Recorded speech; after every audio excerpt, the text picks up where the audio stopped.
ಪ್ರಕೃತಿಯ ಸೌಂದರ್ಯವನ್ನ ಒದಗಿಸುವಂತ ದೂದ್ ಸಾಗರ್ ಜಲಪಾತದಲ್ಲಿ ಸದ್ಯ ನಾವಿಲ್ಲಿದ್ದೀವಿ. ಇದು ದೂದ್ ಸಾಗರ್ ಜಲಪಾತ. ಇದು ಹಾಲಿನ ನೊರೆಯಂತೆ ನೀರು ಹರಿಯುವುದಕ್ಕಾಗಿ ಇದಕ್ಕೆ ದೂದ್ ಸಾಗರ್ ಎನ್ನುವಂಥ ಮಾತು ಕೂಡ ಬಂದಿರುವಂಥದ್ದು. ಪಶ್ಚಿಮ ಘಟ್ಟದ ಹಸಿರು ಬೆಟ್ಟಗಳ ನಡುವೆ ಗೋವಾ ಕರ್ನಾಟಕ ಗಡಿಯಲ್ಲಿ ನೆಲೆಗೊಂಡಿರುವಂಥ ದೂದ್ ಸಾಗರ್ ಜಲಪಾತವು ಭಾರತದ ಅತ್ಯಂತ ಭವ್ಯ ಮತ್ತು ಸುಂದರ ಜಲಪಾತಗಳಲ್ಲಿ ಒಂದಾಗಿದೆ. ಸುಮಾರು 310 ಮೀಟರ್ ಎತ್ತರದಿಂದ 4 ಹಂತಗಳಲ್ಲಿ ಧುಮುಕುವಂಥ ನೀರು ಹಾಲಿನ ಹೊಳೆಯಂತೆ ಕಾಣುವುದರಿಂದ ಇದಕ್ಕೆ ದೂದ್ ಸಾಗರ್ ಎಂಬ ಹೆಸರು ಬಂದಿದೆ. ಮಳೆಗಾಲದಲ್ಲಿ ಈ ಜಲಪಾತ ತನ್ನ ಸಂಪೂರ್ಣ ವೈಭವವನ್ನು ಪ್ರದರ್ಶಿಸುತ್ತದೆ.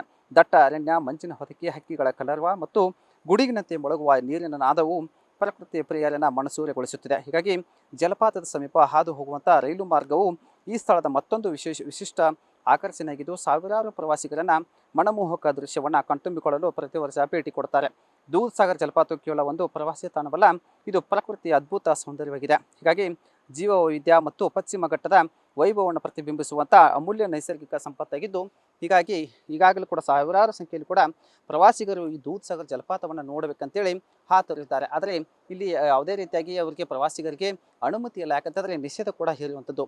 ರೈಲು ಮಾರ್ಗ ಇರುವುದರಿಂದ ರೈಲು ಹಳಿಯಲ್ಲಿ ಒಂದಷ್ಟು ಹುಚ್ಚಾಟಗಳು ನಡೆದು ಅನೇಕ ದುರ್ಘಟನೆಗಳು ನಡೆದಿರುತ್ತಾ ಈ ನಿಟ್ಟಿನಲ್ಲಿ ಇಲ್ಲಿ ಈಗಾಗಲೇ ಪ್ರವಾಸಿಗರಿಗೆ ಗೋವಾ ಪ್ರವಾಸೋದ್ಯಮ ಇಲಾಖೆ ಕೂಡ ನಿಷೇಧವನ್ನು ಹೇರಿದ್ದು, ಈಗಾಗಲೇ ಸಾಕಷ್ಟು ಜನರು ಇಲ್ಲಿ ಬಂದು ಕಣ್ತುಂಬಿಕೊಳ್ಳಲು ಹಾತಿರ್ತಾರೆ. ಆದರೆ ಇಲ್ಲಿ ಯಾವುದೇ ರೀತಿಯಾಗಿ ಪ್ರವಾಸಿಗರಿಗೆ ಅನುಮತಿ ಇಲ್ಲ ಹಿನ್ನೆಲೆಯಲ್ಲಿ ಸಾಕಷ್ಟು ಪ್ರವಾಸಿಗರು ತಮ್ಮ ಅಸಮಾಧಾನ ಕೂಡ ವ್ಯಕ್ತಪಡಿಸ್ತಾ ಇದ್ದಾರೆ.